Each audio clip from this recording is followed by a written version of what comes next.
जताते हुए कहा था, तो वे काफी कुछ इस बिल के पेश किए जाने के बाद सही साबित हुए हैं, क्योंकि इस महिला आरक्षण से संबंधित संविधान के 128वें संशोधन विधेयक 2023 के अंतर्गत देश में लोकसभा व राज्य विधानसभाओं में भी 33% महिलाओं को आरक्षण दिए जाने के कुछ प्रावधान इसमें इस प्रकार से बनाए गए हैं, जिसके तहत अगले काफी वर्षों तक, अर्थात लगभग 15-16 वर्षों तक, यानी कि कई चुनाव तक देश की महिलाओं को ये आरक्षण प्राप्त नहीं हो पाएगा। और इस विधेयक में ऐसे जो प्रावधान रखे गए हैं, तो उनका मैं यहाँ उल्लेख करना बहुत जरूरी समझती हूँ। और इस संशोधन विधेयक के तहत इस महिला आरक्षण विधेयक के पास होने के बाद पहले पूरे देश में जनगणना कराई जाएगी। जब ये बिल पास हो जाएगा हाउस में, पार्लियामेंट में, तो पास होने के बाद पहले पूरे देश में जनगणना कराई जाएगी। पास तो हो जाएगा ये, लेकिन तुरंत लागू नहीं होगा। और पास होने के बाद पहले पूरे देश में जनगणना कराई जाएगी। और जब ये जनगणना पूरी हो जाएगी, तो तब उसके पश्चात ही पूरे देश में लोकसभा तथा राज्य विधानसभाओं का परिसीमन पुनः कराया जाएगा। इसके बाद फिर परिसीमन होगा, सीटों का कराया जाएगा। और उसके बाद ही तब ये महिला आरक्षण संबंधी संशोधन विधेयक लागू होगा। और ये बात भी किसी से छिपी नहीं है कि देश भर में नए सिरे से जनगणना कराने में अनेकों वर्ष लग जाते हैं। पिछली जनगणना सन 2011 में प्रकाशित हुई थी, जिसके पश्चात आज तक पुनः जनगणना नहीं हो सकी है। ऐसी स्थिति में संविधान संशोधन के तहत इस नई जनगणना में, जिसमें अनेकों वर्ष लग जाएंगे, तो तब फिर उसके बाद ही पूरे देश में परिसीमन का कार्य शुरू किया जाएगा, जिसमें भी अनेकों वर्ष लग जाएंगे। और इस परिसीमन के पश्चात ही तब फिर ये महिला आरक्षण विधेयक लागू होगा। जबकि 128वें संशोधन विधेयक की सीमा ही 15 वर्ष रखी गई है।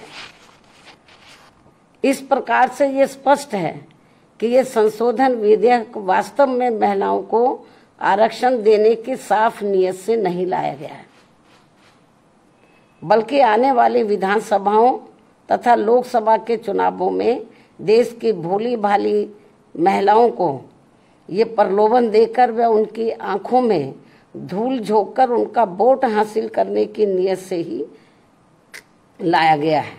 इसके सिवाय कुछ भी नहीं है।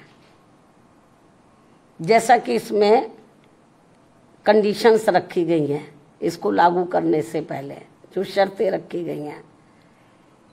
और यदि ऐसा नहीं है, ये कहते हैं ऐसा नहीं है, और यदि ऐसा नहीं है तो फिर हमारी पार्टी सरकार से ये भी अनुरोध करती है कि सरकार इस विधेयक में से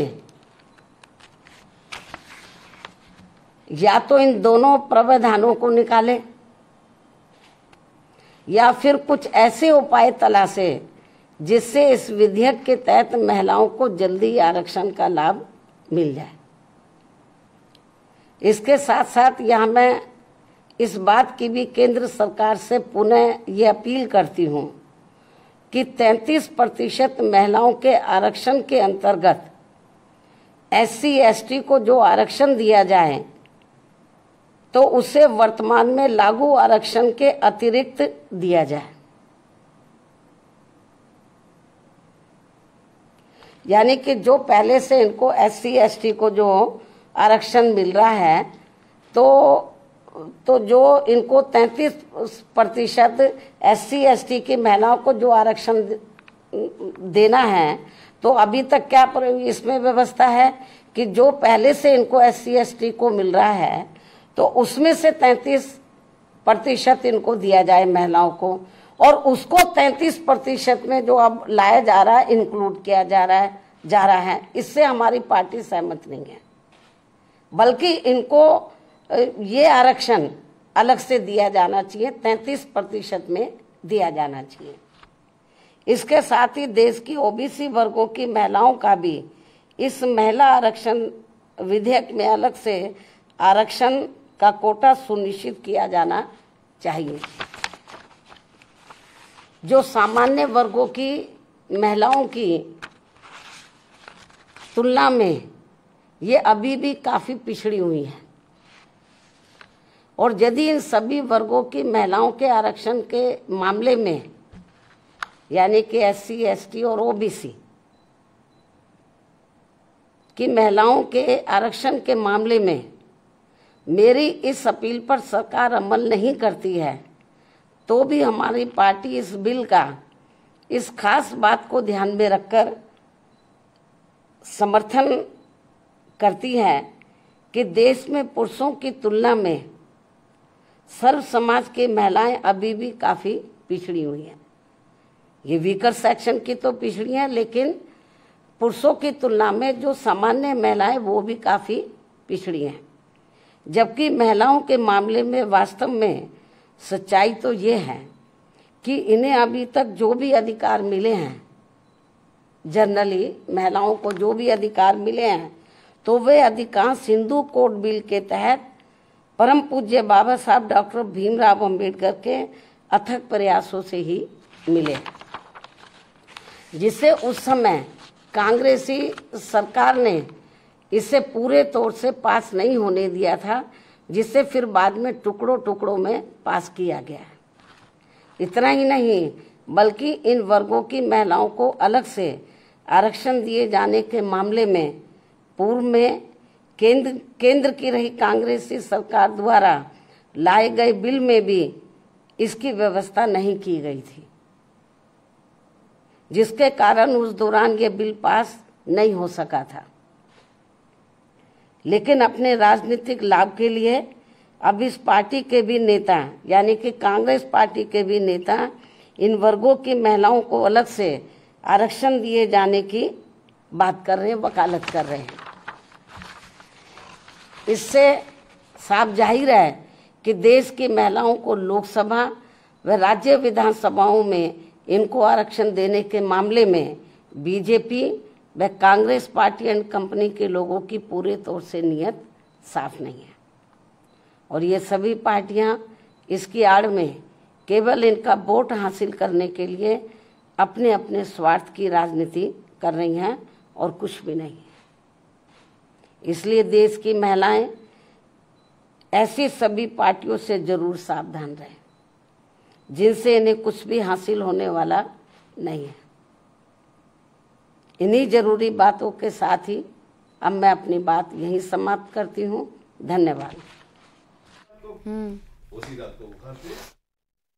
मायावती को आप सुन रहे थे। महिला आरक्षण को लेकर मायावती की तरफ से बड़ा बयान सामने आया है। बीएसपी अध्यक्ष मायावती महिला आरक्षण विधेयक पर बोली हैं, बिल पास होने के बाद जनगणना, ये मायावती की तरफ से कहा गया। महिला आरक्षण में कई खामियां हैं, साफ नीयत से नहीं लाया जा रहा है आरक्षण।